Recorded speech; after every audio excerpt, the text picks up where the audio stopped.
Shedeur just signed his NFL contract for $4.6 million. And a book called $40 Million Slaves just came true. My savages! Moneymane and the thing of a T and playing no games. Should I already know my name when I speak NCC flame. Got my YouTube poppin', man. Like, subscribe and everything in between. You already know. Moneymane. You already know my savages.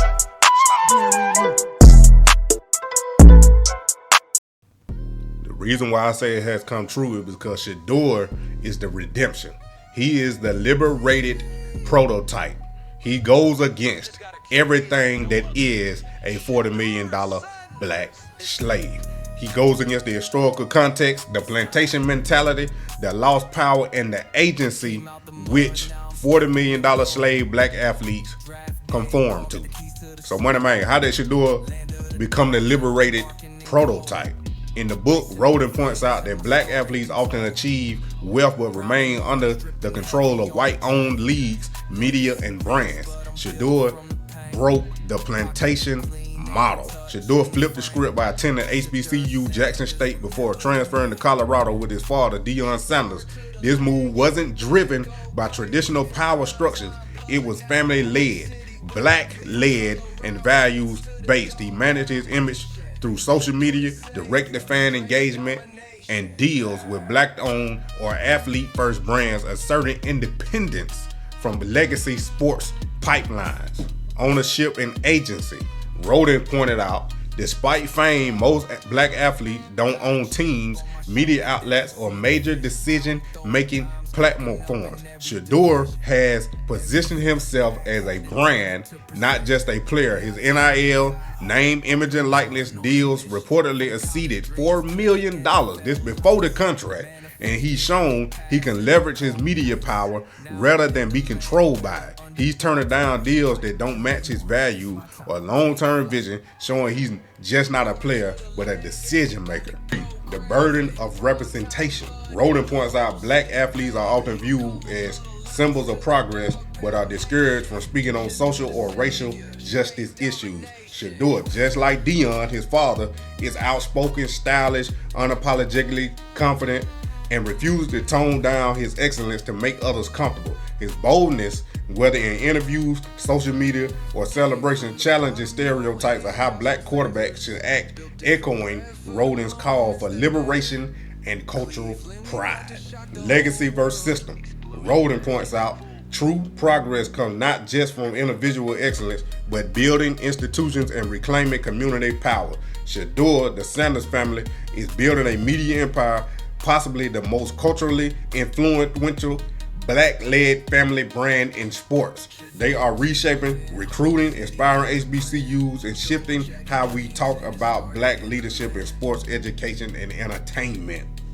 The system still rewards obedience, not independence. Roden said black athletes are celebrated when they conform, when they shut up and play, but when they speak up, think independently, or challenge authority, they're penalized. Shedeur refused to play the political draft game. He skipped the NFL Combine and Pro Day, opting to prepare his own way. He doesn't hide his self-worth. He knows his value, and he says it, whether it's about NIL deals, not wanting to be a backup, or refusing to rush his path for others' approval. To a league built on structure and control, their independence is threatening. NFL decision makers may have seen Shedeur as a risk, not because of character issues, but because he doesn't need them to define him. That's a problem for a system still addicted to control. Hence, when they said he does not care what they think about him. And yes, the black quarterback tax still exists. No matter how talented black athletes, especially in leadership roles, are just judged by a different standard, especially quarterbacks. Shedeur, despite putting up elite stats at both Jackson State and Colorado, Shedeur's leadership, decision-making, and even his attitude was scrutinized more intensely than some white prospect with worse records or mechanics. There's always an underlying question: is he too flashy, too cocky, too confident? Their coded language dates back to the Roden calls the invisible leash. Being excellent wasn't enough. Being black, excellent, and bold was too much for some. He wasn't owned by the machine. True freedom for black athletes is ownership of image, influence, and legacy. but the freedom comes at the cost when the system can't control you. Shedeur already had a media machine, his own family empire. He didn't need ESPN. He didn't need an agent to speak for him. He didn't even need the NFL to validate him.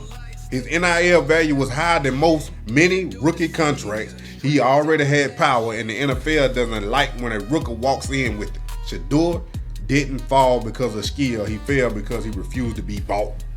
Legacy made him louder, not smaller. Black athletes are often told to be grateful for opportunities instead of using them to build something bigger.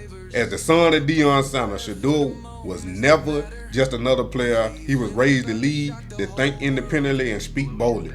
That legacy didn't make him arrogant. It made him unapologetically black and strategic. But to some, that confidence felt like a threat. He walked in it like a CEO, and the league still wanted an intern. Andrew Berry, the GM of the Cleveland Browns, said, "We got Shedeur at a steep discount." The discount mentality is the modern auction block. He basically said, we got elite talent and we didn't have to pay him what he's worth. Black bodies have always been commodified in America, from plantation to pro sports.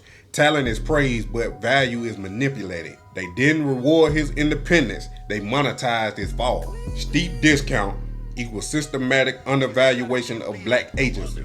The more control a black athlete has, the less the system wants to pay him, since his fall into the 5th round to signing a $4.6 million contract instead of a $46 million contract. Shedeur didn't play the draft game that way.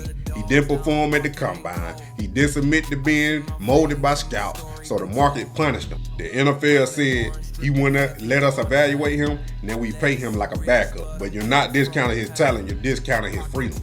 Shedeur flipped it anyway. He's still a multi-millionaire. He still got full brand control. He's still the most talked about quarterback, even without being a #1 draft pick. They may have got him in the discount in their eyes, but in the long game, he's the investor, and they're the ones hoping he don't cash out.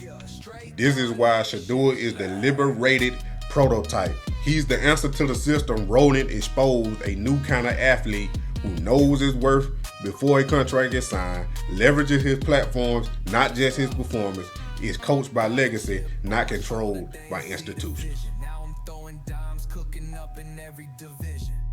Every setback had to turn it to precision.